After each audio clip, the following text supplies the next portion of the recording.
हर मंगलवार हनुमान जी के दर्शन करने जाते हो, हर शनिवार रविवार के समय ओरछा राम राजा सरकार को प्रणाम करते हो, हर महीने का नियम वृंदावन जाके गोवर्धन परिक्रमा करते हो, हर वर्ष बद्रीनाथ केदारनाथ द्वारिका आदि तीर्थों में जाते हो, परंतु आपके द्वारा किए गए ये धर्म कर्म व्रत अनुष्ठान ठाकुर जी स्वीकार कर रहे हैं कि नहीं, आपको कैसे पता चले?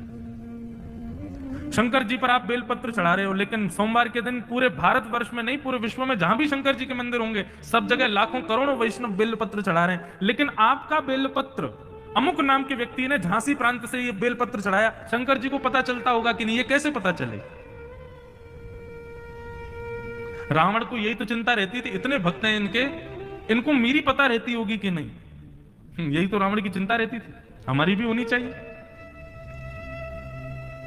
सीधी बात, हम जो भी व्रत करते हैं, धर्म करते हैं, अनुष्ठान करते हैं, नियम करते हैं, परिक्रमा करते हैं, तीर्थ यात्रा करते हैं, साधु संग करते हैं, ब्राह्मण भोजन कराते हैं, इन सबको ठाकुर जी स्वीकार कर रहे हैं कि नहीं, इनसे ठाकुर जी प्रसन्न हैं कि नहीं, ये हमको कैसे पता चले? तब यहां पर सूत जी ने एक एक्सपेरिमेंट बताया, बोले ये करके देख लो, इससे पता चल जाएगा कि आपसे ठाकुर जी प्रसन्न है कि नहीं। उन्होंने क्या बताया? ये मत सोचना मैं कह रहा हूं, सूत जी कह रहे हैं, नोत्पादये दधिरतिम श्रम एवहि केवलम विश्वक्सेन कथासूय। आप हर वर्ष बद्रीनाथ जाते हो, व्रत करते हो, नियम करते हो, सावन सोमवार करते हो, नवरात्रि करते हो, इन सबको ठाकुर जी ने स्वीकार किया। यदि ये पहचानना हो कि ठाकुर जी आपकी सेवा से प्रसन्न है कि नहीं, तो उसके लिए क्या करो, कहीं सत्संग चल रहा हो, कहीं मधुर भगवत चर्चा चल रही हो, वहां जाकर के बैठ जाना। यदि बैठ करके आपको समय का भी पता ना चले और मन लगने लग जाए उस सत्संग में, तो समझ जाना आपके द्वारा अर्पित किए गए सब भाव ठाकुर जी स्वीकार कर रहे हैं। लेकिन बद्रीनाथ तो हर साल जाते हैं, सावन के सोमवार तो करते हैं, आदि आदि व्रत नियम अनुष्ठान सब करते हैं, लेकिन जैसी कथा में जाके बैठे सोई महाराज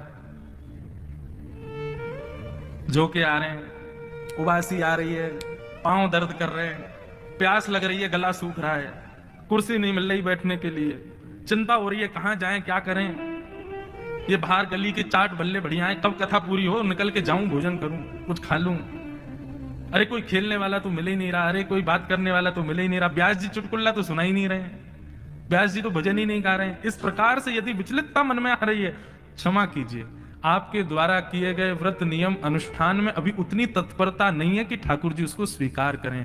कथा में मन लगना, कथा में रुचि होना, कथा में बैठ करके यह भी भूल जाना कि हम झांसी में हैं, कथा में बैठ करके यह भी विस्मृत हो जाना कि अरे 5 बज गए, कथा पूर्ण हो गई, यह भी नहीं पता चली कि अरे 4 घंटे निकल गए, तो समझ जाना ठाकुर जी आपके उस लीला से, आपके उस व्रत नियम अनुष्ठान से प्रसन्न है। कथा में रति होना भगवत प्रसन्नता का ये प्रतीक है। लोग कहते हैं महाराज जी इतनी लंबी लाइन थी, लेकिन पता नहीं कैसे ठाकुर जी शायद प्रसन्न हो गए कि लाइन काट के हमको बुलवा लिया और हमको दर्शन दे दिए। लोग कहते हैं हम वृंदावन गए महाराज जी इतनी भीड़ थी, लेकिन बिहारी जी की कृपा हो गई, हमको दर्शन हो गए। इन सब से ठाकुर जी प्रसन्न नहीं होते हैं। हमारे अष्ट सखा वृंदावन के वो एक पद में कहते हैं, ठाकुर जी ने आपको स्वीकार किया, इसके कुछ सिम्टम्स हैं, इसके कुछ लक्षण हैं। उसमें पहला लक्षण क्या है? कथा में सत्संग में रुचि होना। अच्छा, जरूरी नहीं है कि आप पंडाल में आकर के बैठो वहीं आपको रुचि हो, कभी आप खाली बैठो फोन भी खोलो तो आपका मन ये नहीं करता मैं कोई गाना सुनूं या मैं कोई चित्र देखूं, दृश्य देखूं, मन में हो रहा है कि मैं कोई कथा का प्रसंग सुनूं, मैं किसी वैष्णव संत की बात सुनूं, ये मन में इच्छा प्रकट होती है बार बार, तो समझो ठाकुर जी प्रसन्न है। पहला लक्षण। दूसरा लक्षण क्या है भगवत प्रसन्नता का?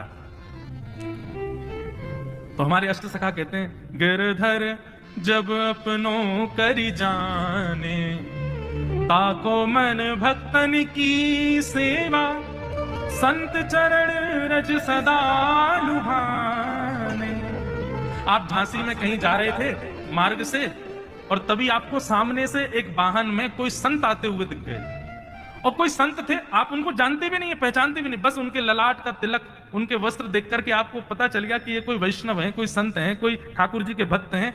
तुरंत आपने अपनी गाड़ी रोक ली, आपने नेत्र बंद कर लिया, उनको दूर से ही प्रणाम कर लिया। समझना ये ठाकुर जी की प्रसन्नता का दूसरा लक्षण। जहां भी वैष्णव दिखें, जहां भी संत दिखें, जहां भी भगवत भक्त दिखें, उनको देख करके अपने आप प्रणाम करने की इच्छा प्रकट होने लग जाए, समझो ठाकुर जी आपसे प्रसन्न।